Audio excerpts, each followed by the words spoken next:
Welcome to our video on linear functions presented by 3Math Guys. You can visit our website at 3mathguys.com and please subscribe to our YouTube channel.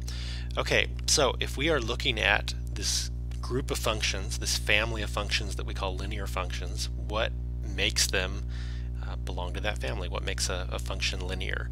And the thing you're really looking for is something, this relationship between two things that are where you see something changing by the same rate, either adding by the same amount over and over, or subtracting by the same amount over and over, and that same rate is what makes something linear.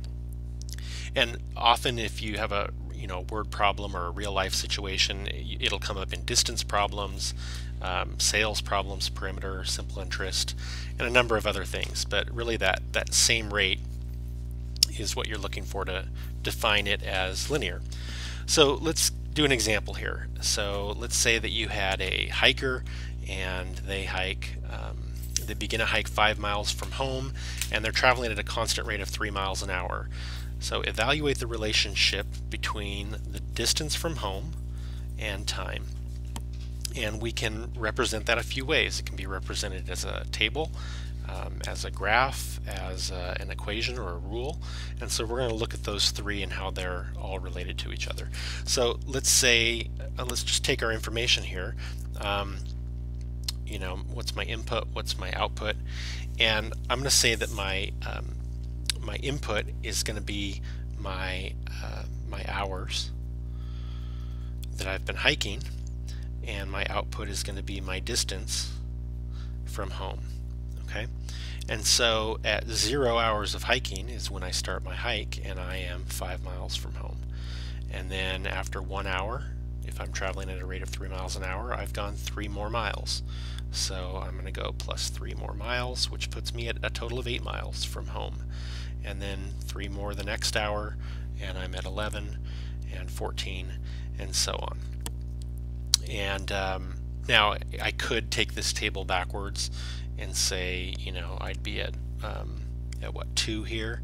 Now this doesn't make sense in the context of our problem, but mathematically it fits the pattern. And so if you've got a word problem where not all of the numbers make sense, we can kind of describe the part of the problem that does make sense. The part that makes sense is from here forward, right? And from here forward. And so for the input values, I'm going to say that's my domain. That's the domain that makes sense for this hiking problem, even though mathematically it could go in other values. And this is going to be my range. So just as a side note, if you hear your teacher talking about domain and range, that's what they're talking about. Okay, so the table's done. That wasn't too tough. What if I want to show a rule that's explaining this table? And by a rule, I'm looking for a rule that's going to turn that 2 into the 11, the 3 into the 14. And so one of the ways to do this is to say, okay, my output value, like let's say the 11, how do I get that? Well, the way I could do that, really what I've got here, if this is my output, let's say, okay, we started our hike at 5, right? A distance of 5, and then what keeps happening? Plus 3, plus 3, plus 3, over and over, right? And so kind of a shorter way to write that is I have plus 5, or 5, plus 3, and repeated addition is multiplication. That's what multiplication is, when you repeatedly add. So I could say times whatever the input value is. And so what do I mean by this? Let me give you an example here. So if I start my hike at 5 and I want to know where I'm at hour 2, well, how many times has the plus 3 repeated? At hour 2, the plus 3 is repeated 2 times. At hour 3, the plus 3 has happened 3 times. So I started at 5, my plus 3 has repeated whatever the input number is, number of times. Okay, and just to make this a little simpler, I'm going to use an H here for hours, and I'm going to use a D here for for distance, and so I can write my rule using the h and the d. So my output values are my distance, so I'm going to say my distance equals 5 plus 3 has repeated h number of times, so 3h, and this can be my rule. Now oftentimes you'll see these two terms switched, and so I could say my distance is equal to 3h plus 5. A lot of times out of habit, instead of using d and h, people will use x and y, and that's fine too. I could say y equals 3x plus 5. Same thing, just in the context of the hiking problem we might want to use d and h, but it's really the same thing going on. So I've got a rule. If you're not sure if you got the right rule, you can try that rule out. Like for example, if I plug in a 2, 3 times 2 is 6, plus 5 is 11. Did that work? Yes, it worked. And you should be able to check it for every input-output value and see that it's working.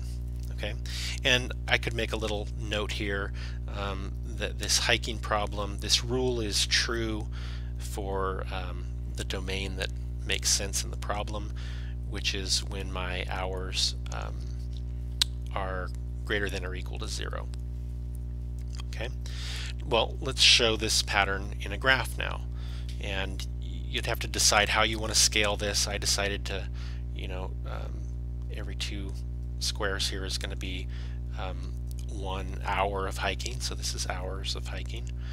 This will be my h-axis, and this is going to be my distance in miles, so distance from home, distance from home. And so let's put some values here. So at 0 hours of hiking, I was 5 miles from home, so I'm going to put a value there. When I come over to 1 hour of hiking, I've gone 3 more, so I'll be at a total of 8. At 2 hours, I'm at 11. 3 hours, I'm going to be at 14, and so on. And this is a continuous function, meaning that every value in between here also happened. As I hiked, at some point I was here, and at some point I was here, and here, and here, and here. And so I'm going to make this a solid line to show every one of those points could have and did happen. Okay, and this is going to keep on going. And so I've got this linear relationship, and because it forms a line, that's why they're called linear functions. Alright, so we've got this hiking problem represented 3 ways: as a table, as a rule, and as a graph. And what I really hope you get out of this video is how are these 3 related. And there's really just a couple things you're looking for. You're looking for this initial value. In this case, 5 miles from home is where I started. And where does that show up in each of these? Well, it shows up here in my rule. It shows up as my y-intercept on my graph. So that's my, I'm going to call it the initial value.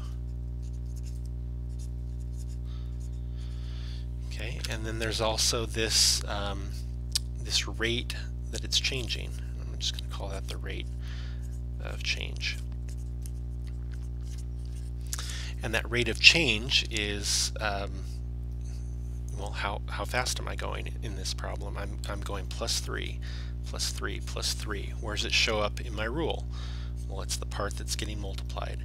And where does it show up in my graph? Well, if I go over one value, 1 unit of change, it will go up by 3. Go over, up by 3. Over, up by 3. And so it's important to kind of understand where to find these things. So this 0 value is my y-intercept. It's also the constant term out here on the end. My rate here becomes my slope in my graph. If I go over 1, what's it changing by? And There's lots of problems that can be done for linear functions. Sometimes you're given the initial value, sometimes you're not. Sometimes you're given the rate of change in the problem, sometimes you're not. But if you keep the big idea that these are really the two things I'm looking for, if I know these two things, I can write a table, rule, or graph and know how they're related to each other.